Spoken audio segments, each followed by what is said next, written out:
Ladies and gentlemen, how's it going? Once again, I'm Nev from Nev's Tech Bits. Today we're talking about charge cube pads, wireless charge pads, because I have had so many situations where I go to bed.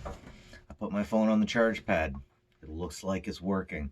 I come back the next morning, getting ready for work, and the thing's warm to the touch, but it hasn't charged? What? What's going on here? So, is it the charger? Is it the quality of the charge pad?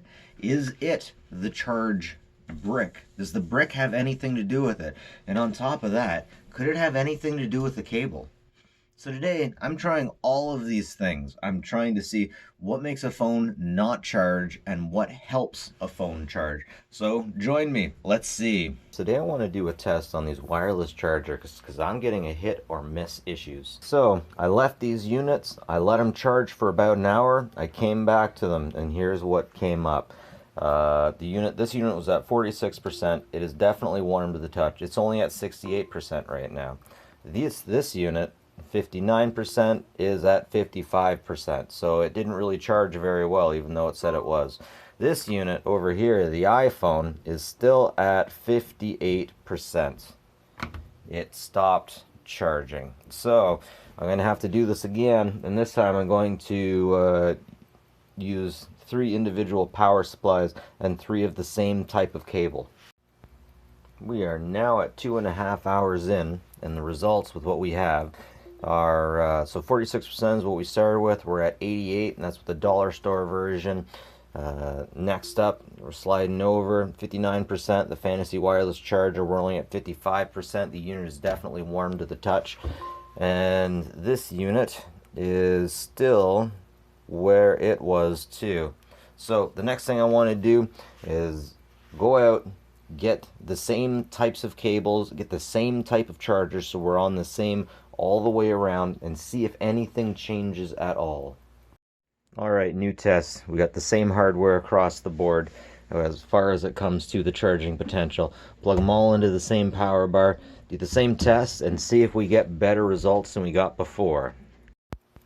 Okay, all units are plugged in with standard everything, and they have definitely started charging. They are all absolutely charging at the moment. Here is the baseline of what they're at.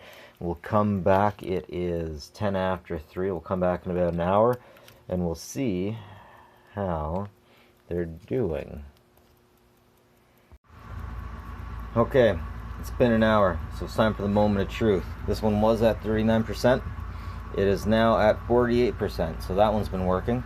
This dollar store version was at 85%. It is at 98%. Very good.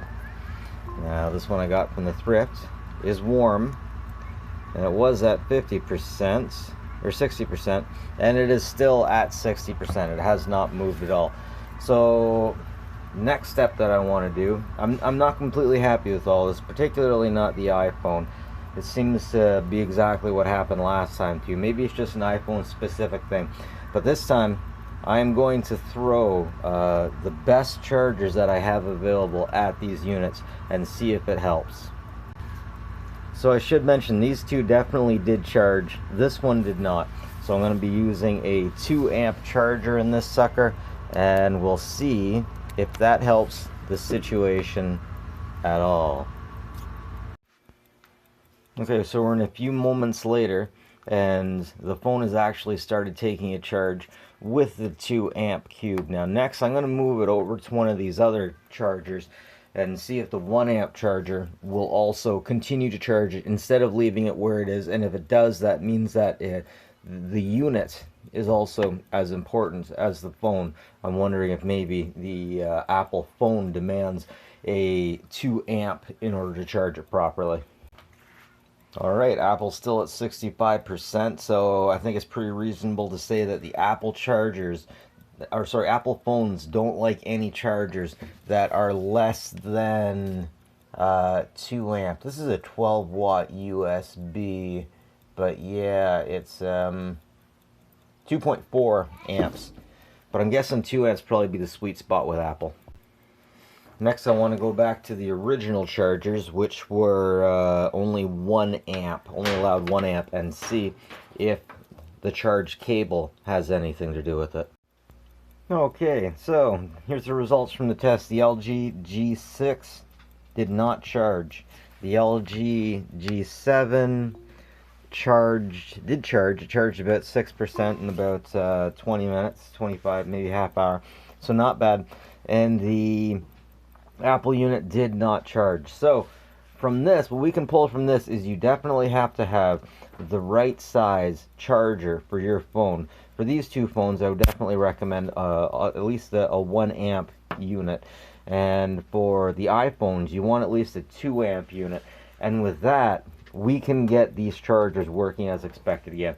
We just have to have the right hardware for the job to make it work.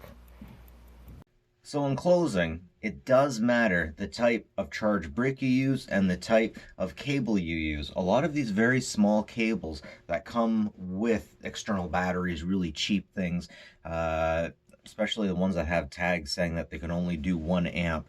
These ones generally don't do data for one, and the copper in it a lot of times is just so thin that you just can't get a good charge through. But you can have good small ones. That's what she said. And but still, pay a reasonable amount of money for a good cable and it should work. I have found on Androids that this 1 amp charge cube and this standard $3.50 USB will do great. However, when it came to the Apple, I had to use a charge brick. This is just your standard. I'm pretty sure this is an iPad charger. I had to use this is a 12 volt 2.4 amp charger, and that's what it took to work with the Apple. So yes, these things will work. Even the dollar store charge brick will work, but you got to give it a good charge brick. You got to give it a good charge brick, and you got to give it a good cable. Probably unlike what they came with. Anyways, ladies and gentlemen, that's it. Once again, I'm Nev from Nev's Tech Bits. Like and subscribe if you like this stuff, if I've helped you out. Always appreciate it. And as always, folks, take care of each other, eh?